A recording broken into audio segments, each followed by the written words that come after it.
Hello everybody, it's Bella, and I've been MIA for 2 weeks, and I'm going to tell you why, okay?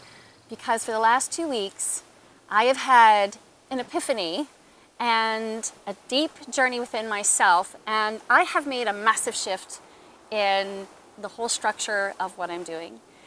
For a long time, I thought for sure it was like, I need to be a personal coach. I can really help people out with their issues, even, addiction, no matter what it was. And things just were not moving, no matter how much information I got, no matter how much I was reaching out to people and trying to help. It just wasn't working. And I thought, well, this is insane.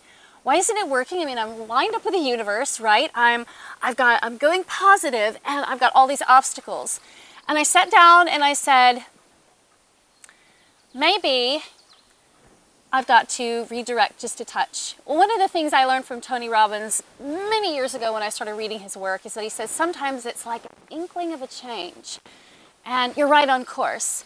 And what happened was the whole situation was staring me in the face the whole time with my own struggle. I know that makes sense to you, like you're like, okay, well, most of our struggles, we deal with that. We take our struggles, we get through the experience, and then we share it with others. But it was so much deeper than that. I realized that I had a long history of pain in relationships and major shame within myself, a lot of guilt for having not been able to come out and help my life be better earlier. I had really high expectations of myself. And all this stuff I kind of put down. I thought, well, I'll do my consciousness work and all of my shadow work and that stuff, and it'll go through and it'll clear all that out and I won't have to worry about it, until it started manifesting in my body. And I was like, well, what the heck is this? I don't understand this at all. It should be cleared out. So I would go deeper into my work. And as I was going deeper, I ended up synchronistically, how this happens, it's like a miracle falls in your lap, it fell in mine. And this woman really opened me, another teacher, she really opened me. And she said, what is it you really, really love doing, Bella? I mean, what is your breath? And I said, dance. Dance. The reason dance is my breath is because when I was a small child, I was born into a really painfully abusive and cruel relationship. My father left when I was very young. My mother remarried, and my mother was not very stable mentally. And the man that she married was an alcoholic and a heavy drug user, and he was very, very violent.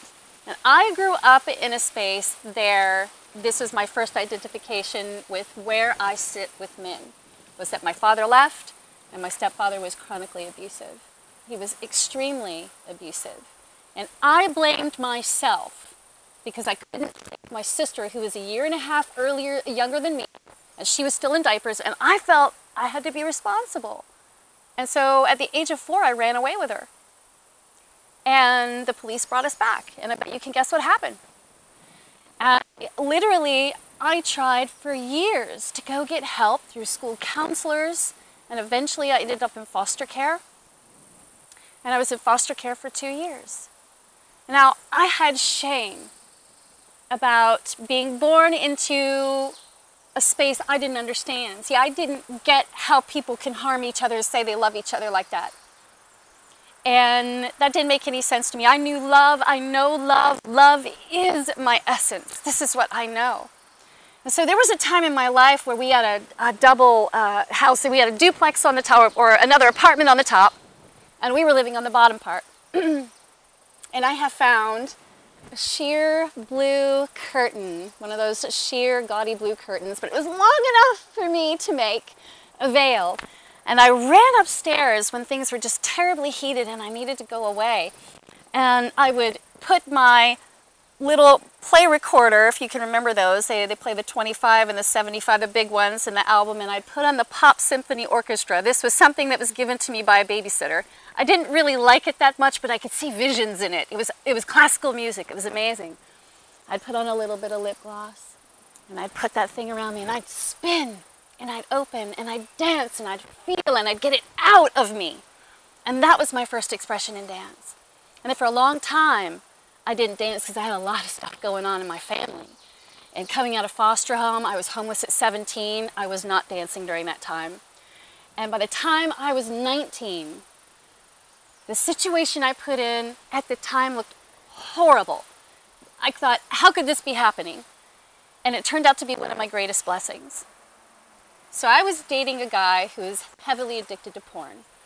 And I was only 19 years old. And this is what I saw was the classic standard for what was beautiful. I did not measure up. No way. Even in my 19-year-old body, even in all the hard working I was doing, there was no way in the world I was ever going to measure up to these girls. And as a matter of fact, the distortion in this space was so real that my boyfriend would choose the pornography over me if I was in the restroom taking a shower. And I'd catch him doing that about small. And he had a fascination with strip clubs. And I have to admit, I was so pissed off at that point where I was like, he would talk about his girls at the certain strip clubs and how he was paying them. And I thought, well, I bet I could do that. I mean, he doesn't think I could do it, but I bet I can. Because something inside me said, I know this. And so I took this mirror that was about this long, you know, one of those that you put on the back of your door that has just enough space for you to figure out what you're wearing for the day. And I stuck it in my living room, and I put a 5-inch heels was what I had, put them on, and for 3 weeks I danced in my living room every single day, honing in, crafting in what I thought was sexy. I had no idea. I'd never even stepped into a strip club. But I was adamant about being powerful and courageous enough to do it, and I wanted my freedom back because he was not a good guy, and I wanted my independence, my financial independence. So I decided to show up, not to a small club, oh no. I decided to go to a really big club, okay, and find out what they need. I make my costume out of lingerie, and I'm not very good at sewing. I always stick myself when I do it. And so there was these mixed feelings about these, you know, these pieces that I put together. It probably got my blood stains on them too. And I get to this incredible club in Atlanta, Georgia, and it's huge. And I'm standing in audition, and I get out of my car, and I see a line of women that look like they could have fallen out of Playboy. And I went, oh my God, there's no way. There's no way I'm going to do this. There's no way I could do this. I can't measure up to that. There's no way. And I got back in my car, and I cried all the way home. Because at that time, I really needed to get out of that relationship. I had a child with me, a brand new baby, and he was abusive, and I needed that freedom. I needed my power.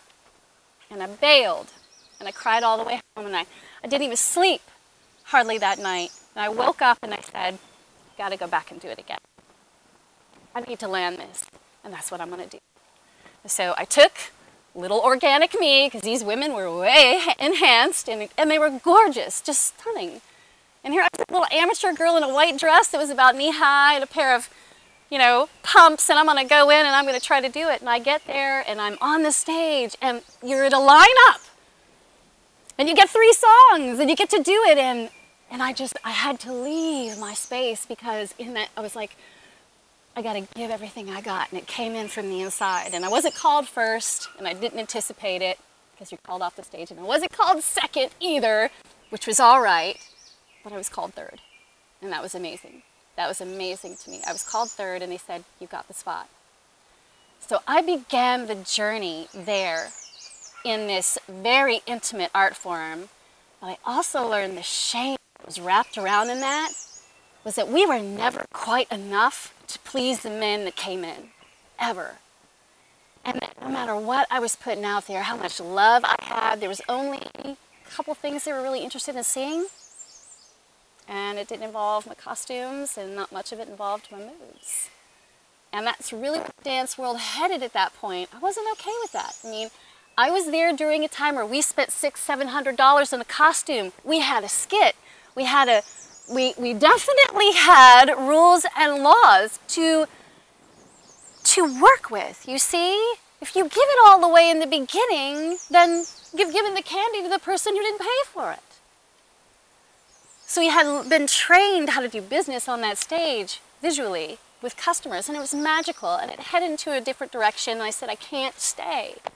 I can't do this, because we've taken something that's really beautiful, and we've really twisted this into a space where we got to compete highly compete, and now we've got to compete with other things like sports on televisions and things that should just not be in strip clubs whatsoever.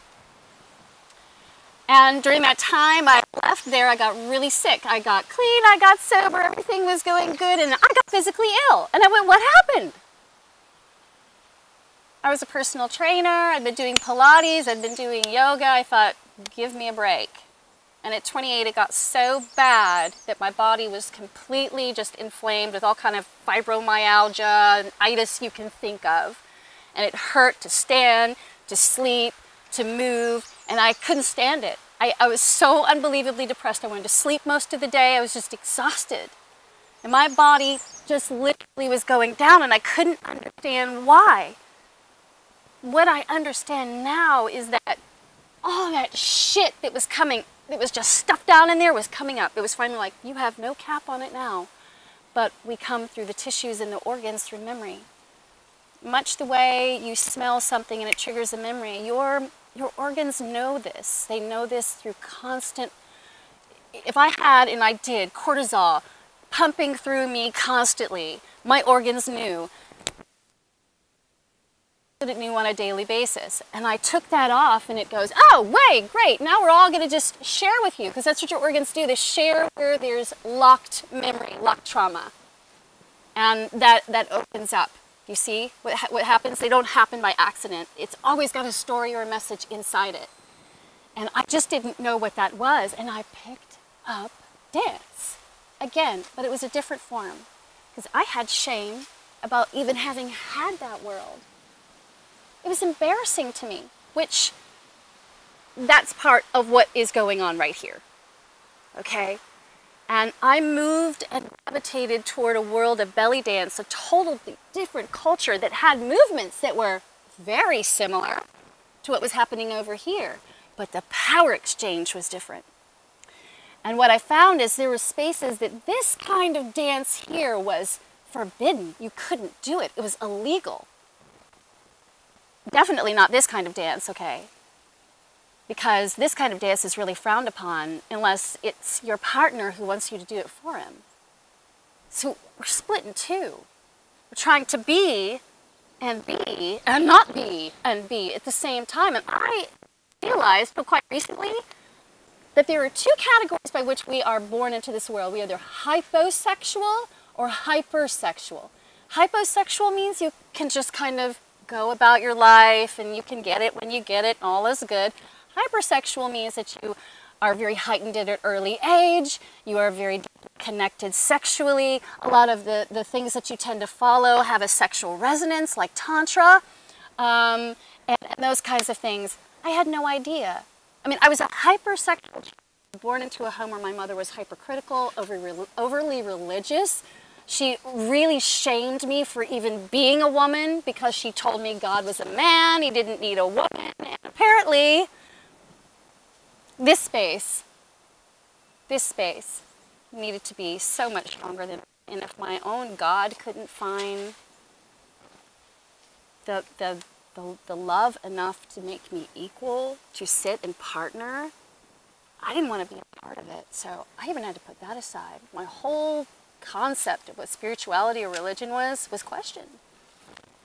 At this point, I'd been seriously like hitting it hard. School. I'm like, I don't know enough. That's got to be the problem right there, right? I don't have enough information. So I cram all this information down, and guess what? I have no idea how to work it. So now I got to go and get the solution to the business issue. And while I'm doing that, all this stuff that I'm working isn't working out. I mean, I'm learning and I'm helping people, but it isn't actually fundamentally lighting up my life. So I'm going to bring it back down to the beginning here. We get on the magic bus with me, we take a tour, right? And so what I want to tell you is this. What I began to understand was the part that I held shame in. This is an unnecessary shame. This part where I was an exotic dancer and I was a headliner and I busted my ass to be on the top. There was real beauty in that. There was real power in that. It was fabulous. And then this world that I had that was open and healing and vibrant and expressive. was part of this world too. Many cannons taken out of this exotic world had to be removed from here, you see, because that power is dangerous to people that don't understand it. And for a long time in our world, women have undergone this thing where we have this sexual sensual power. And instead of men being able to embrace it, they try and kill it off through fear. They try and kill it off through religion. They try and kill us off in inquisitions, okay? They try to shut us down. This is not what's happening anymore.